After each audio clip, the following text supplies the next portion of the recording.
I'm very pleased to have Lisa de Lusignan from Happy Sexy You talking about a new concept which has not been introduced anywhere in the world.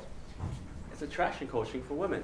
So it's the same thing that many of you men here have already been pursuing, but from a female perspective. And I've been coaching women for many, many years, and I'm finding that this is a service that women really, really need, much like men need attraction coaching. But it's also a service that women really enjoy.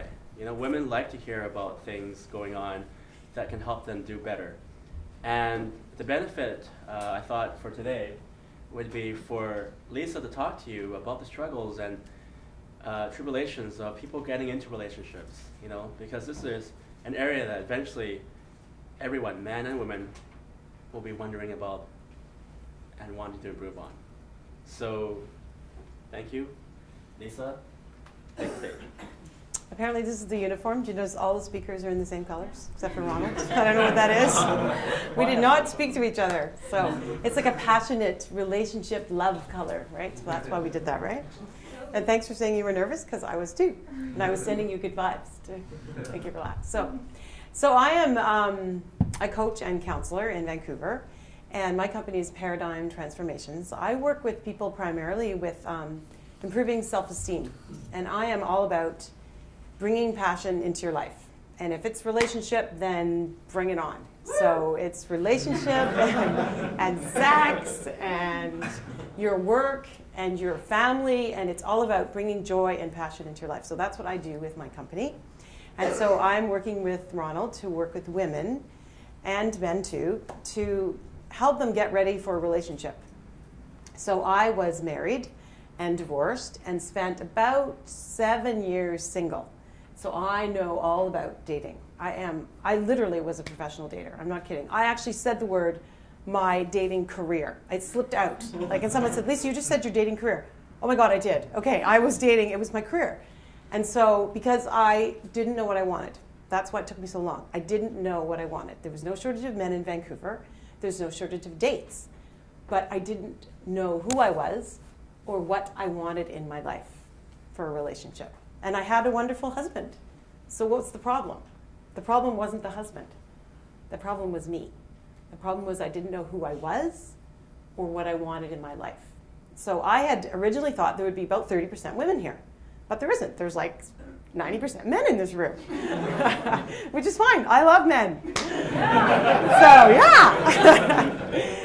Yeah. So anyway, the message is the same. Whether I'm talking to women or men, if you don't know yourself, then you're a crummy date and you're a crummy partner. And it's just not going to work. So some of the problems and the struggles with relationship, I have a few notes here because I don't want to miss a thing.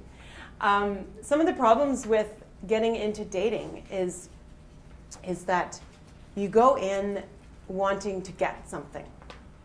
Like, my job is a little boring, so if I had a great guy, and when I say guy, I mean girl or whatever sex you are and whatever you want, I don't care. But I'm just going to cross the pronouns as I speak. So your job is boring, but if I had a great guy, my life would be exciting. So I'm going to go get one. You're exciting. I like your life. I want you. Let me have you, right? I think my life can be exciting if I have you, even though the rest of my life is total crap and boring as hell. But I'm sure you're going to give me my excitement. So when you ask me out once, then we go out twice because I'm pretty fun, right? Like, you're thinking, she's good. Yeah. And then you don't call me. Oh, but I'm going to call you because you're exciting. So I keep it I try to keep it going, right? Because my life is boring, but I'm sure you're going to fill it for me. Or maybe I even make it through the first 3 months of dating, which I usually never did because I ran.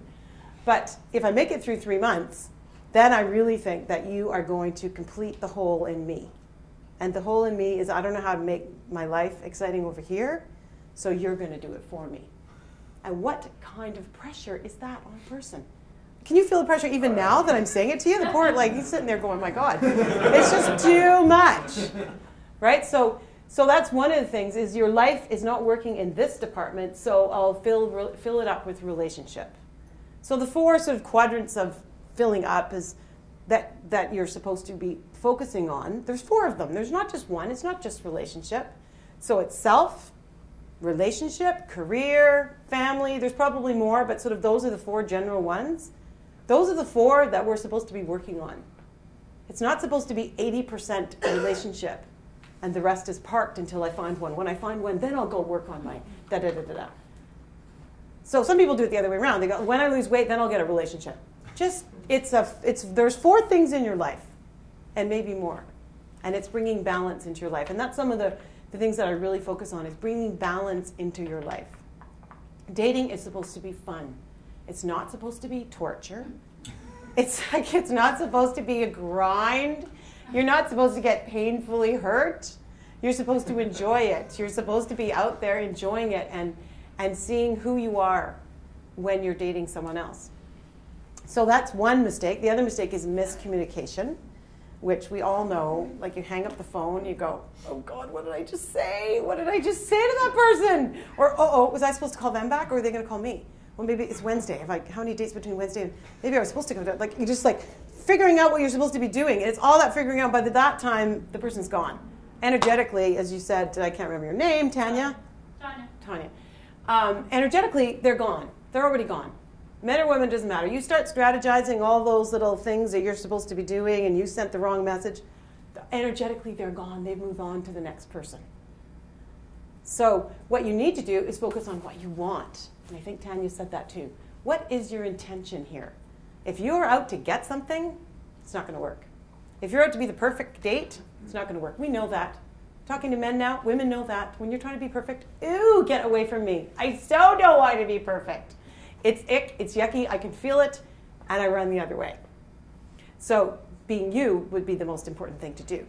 And that's, once again, back to working on yourself. There's nothing more attractive than a man who says, I'm taking this course, like every man in this room. I'm taking this course because I want to better myself. Oh my God, I want to sleep with you now. Yeah. Like, do I have to wait? Like, now, can I wait? Now? Tomorrow? Like when? Right? Or I'm, but I always go to the gym 3 times a week. It's part of taking care of myself.